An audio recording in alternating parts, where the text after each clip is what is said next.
Hello, and welcome to the Love Your Work Life podcast. I'm your host, Elissa Shuck. Whether you're going for that next promotion, looking for a job, or making a career pivot, I'll teach you how to navigate it all so you can have the career you want.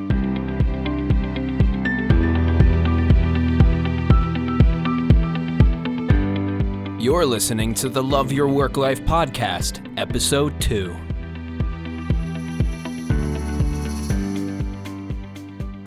The idea of an interview can be so intimidating to people, and I totally get that. It's a little bit like taking a test, right? Some people are great test takers, and other people just freeze up and find that taking a test, even though they have all of that knowledge in their brain, is kind of difficult. So, interviewing can feel a little bit like the same way. If interviewing feels like taking a test that you can never pass, I want to help you reframe this a little bit so that you can feel like this is something that you can do and that you can get better results out of your interview process.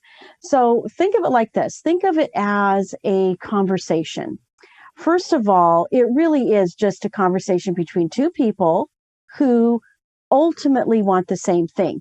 You actually have similar interests, right? Because whether you're in tech or you're a graphic designer, whatever the role is requiring, this person is hiring for the role. So at some level, if you look at it as interests, you both have the same interests. You both want the same thing. So you going in, you can think of it as not that you're not talking with a complete stranger, you're talking with someone who likes the same things you do. And if you were to meet that person at a holiday party or some other event and you found out that you both like the same things, then it would be really easy and natural to engage that person in a conversation. So I want you to first think of the interview from that perspective.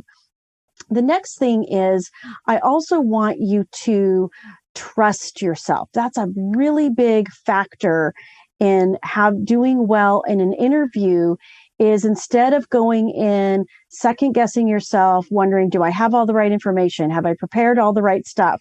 What all the what ifs that come into your mind is if you go in trusting yourself that you're applying for this role for a reason, you're very qualified to do it, and that you can trust your own brain to serve you and come up with the answers that you need in the moment.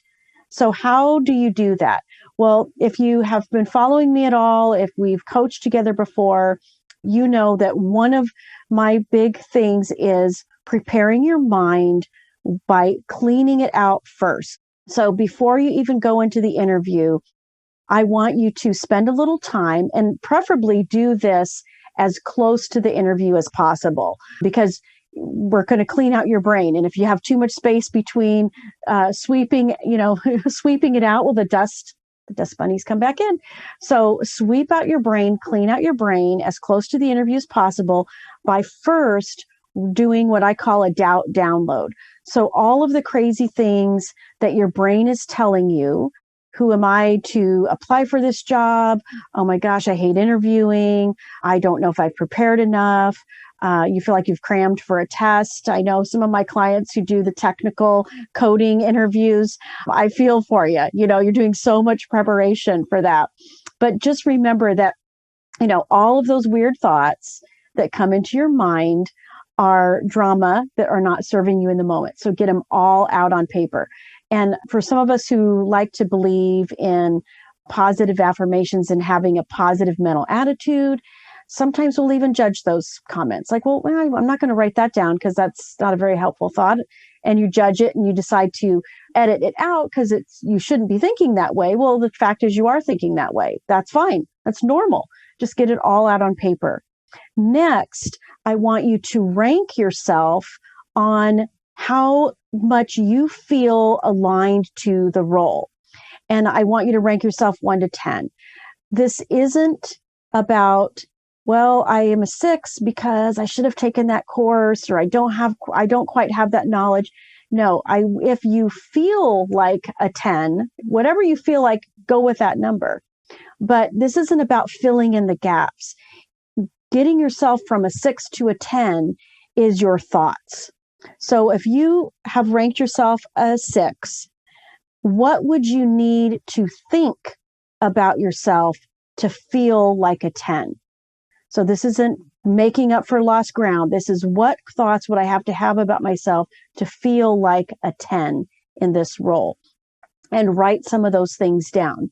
A great way to do that is the next step, and that is start paying attention to your accomplishments. We have really great brain physiology, and this is when you think of an accomplishment, you do a couple things. Number one, you feel good. So when you feel good, you're actually turning on chemicals in your brain that help you get to higher levels of critical thinking. And in an interview, you need to be running on as high a level of critical thinking as possible, because that is what's going to help you remember what you need to remember, start that conversation, do whatever you need to do. So keep that in mind. You want to be at higher levels of critical thinking. And when you think of an accomplishment and you write it out in detail, then you start to feel great, and you start to remember why you have value and why this role is perfect for you. So keep that in mind. Now, after you create an initial accomplishment, and this accomplishment, this first one, I don't care if it has to do with a job or not. I just want you to feel great. So if thinking about something you accomplished in your personal life improves that thought process and starts to make you feel good and turns on those chemicals for higher levels of critical thinking, then go with that one. After that initial one, while you're at that higher level, now you can start thinking of accomplishments that you have, get the job description beside you, and then start looking at those job description bullet points. I call them pain points, because all of those things exist because some problem needs to be solved in the business. So when you're looking at the pain points and you're thinking, well, I can solve that.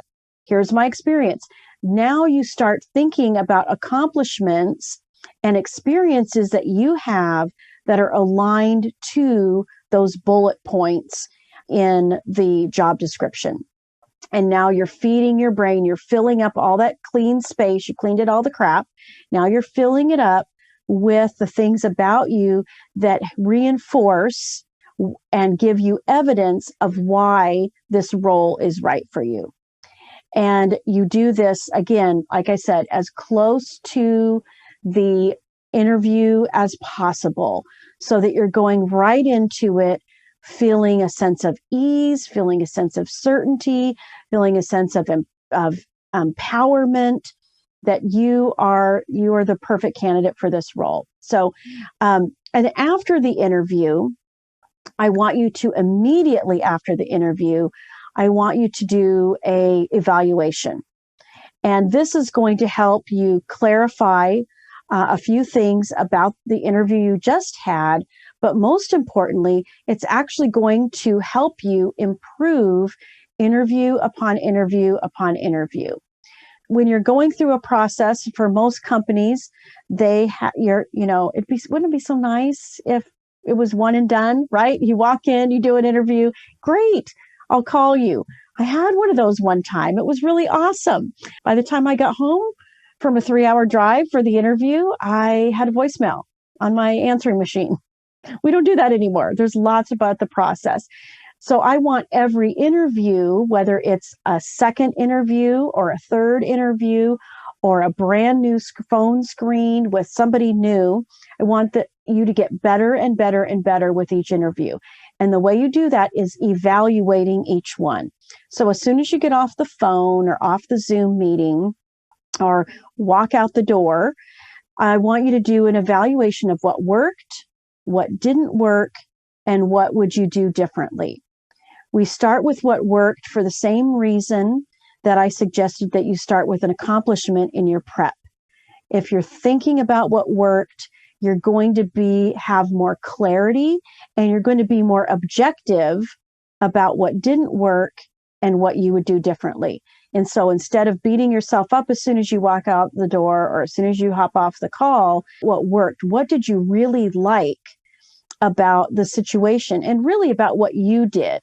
Because that's all you can control. You can't control the other person's response, but you can think about and write out what you did well. Maybe you really liked a certain answer. Maybe you felt like you got a really good connection with somebody. Maybe you found something personal that you had in common and that created that instant connection. Then write that out. Everything you can think of that worked. And then get into what didn't work. Well, maybe it was you wish you would have had an answer to this, or maybe you wish you would have remembered this other example. That's okay. If you write it out and you recall it, then it'll make it easier for you to incorporate that in your next interview. And then lastly, what would you do differently? This is a process that we do in project management in many roles because we want to just keep duplicating what worked. And what didn't work, we want to leave that behind and we want to tweak it and pivot and improve with every single process. And an interview is just a process. So make sure that you talk about what you would want to do differently.